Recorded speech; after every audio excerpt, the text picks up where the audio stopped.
Liberdade de expressão no Brasil está em risco? Existe uma pergunta que hoje milhões de brasileiros começaram a fazer. Ainda somos realmente livres para expressar nossas opiniões no Brasil?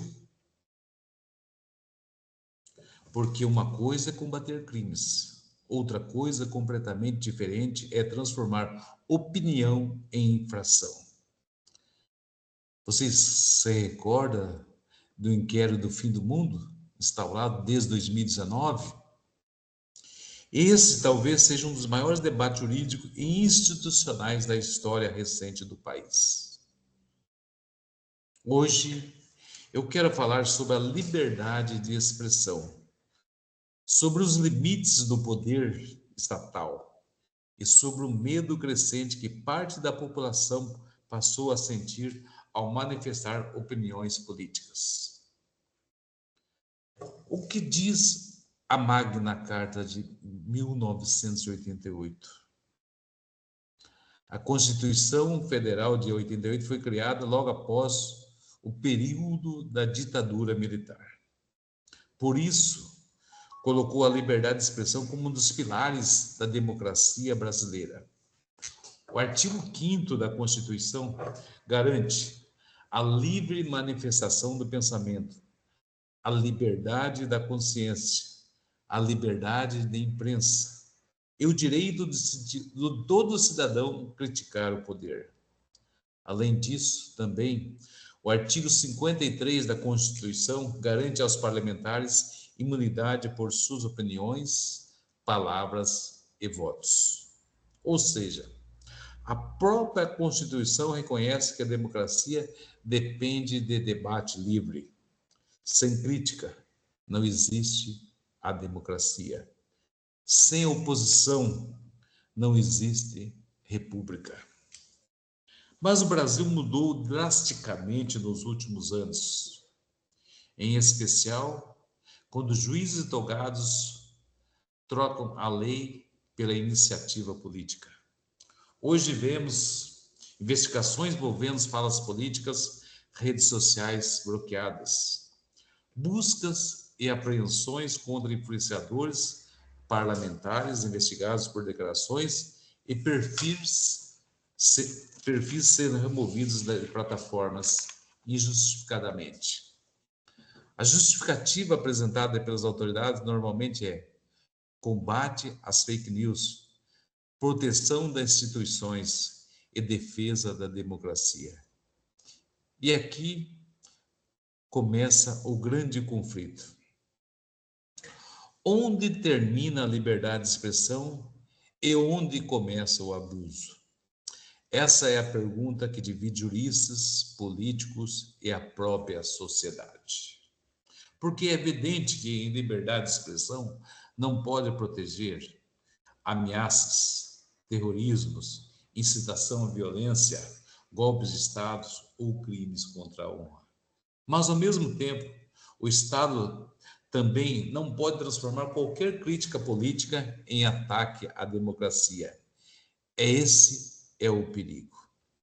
Hoje, muitas pessoas passaram a sentir medo de se posicionar politicamente, medo de publicar, medo de comentar, medo de criticar autoridades, medo de sofrer a investigação, medo de ter suas contas bloqueadas, como é o caso mais recentes que nós temos vistos aí pela imprensa. Famílias tendo seus salários bloqueados, crianças tendo que ficar a relé por atos indiscriminados da justiça. E quando o cidadão começa a ter medo de falar, a democracia começa a adoecer. Porque liberdade de expressão não existe apenas para proteger opiniões populares. Ela existe principalmente para proteger opiniões impopulares. Qual é o papel do STF?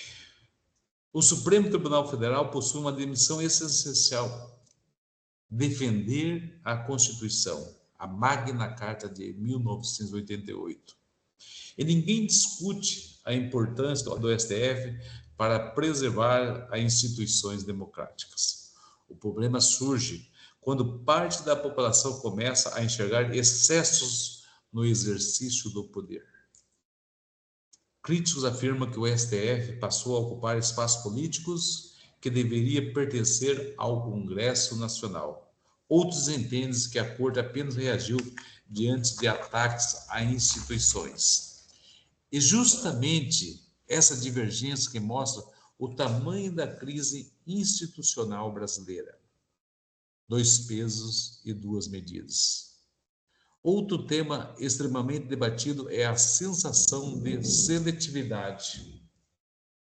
Muitos brasileiros questionam: será que todos os grupos políticos recebem o mesmo tratamento, direita ou esquerda? Por que determinadas falas geram investigações imediatas, enquanto outras declarações igualmente radicais parecem ignoradas? Quando a população começa a enxergar dois pesos e duas medidas, a confiança nas instituições começa a desaparecer. O risco para a democracia. O maior perigo para um país não é apenas a existência de conflitos políticos. O verdadeiro perigo surge quando a população deixa de confiar na justiça, nas instituições e na imparcialidade do sistema. Porque sem confiança institucional, a democracia entra em colapso lentamente. Digo aqui, em qualquer país do mundo, quando um ministro da Suprema Corte age em desconformidade com seu cargo, esse ministro seria afastado imediatamente por ser suspeito. Infelizmente, no Brasil não é o que acontece. O Brasil vive hoje uma das maiores tensões institucionais desde a Constituição de 1988.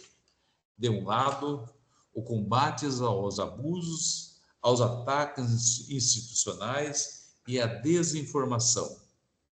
Do outro, o direito do cidadão criticar o poder, manifestar opiniões e exercer plenamente sua liberdade de expressão. O grande desafio do país será encontrar equilíbrio, porque democracia sem autoridade vira caos. Mas autoridade sem limites também deixa de ser democracia. Talvez a pergunta mais importante hoje seja: quem decide os limites da liberdade? E quem controla aqueles que possuem o poder de decidir? Fica aqui a sua análise, a sua interpretação. Quem está correto? Aquele que usa da toga para usufruir benefícios próprios ou aquela população que está sendo massacrada por suas opiniões?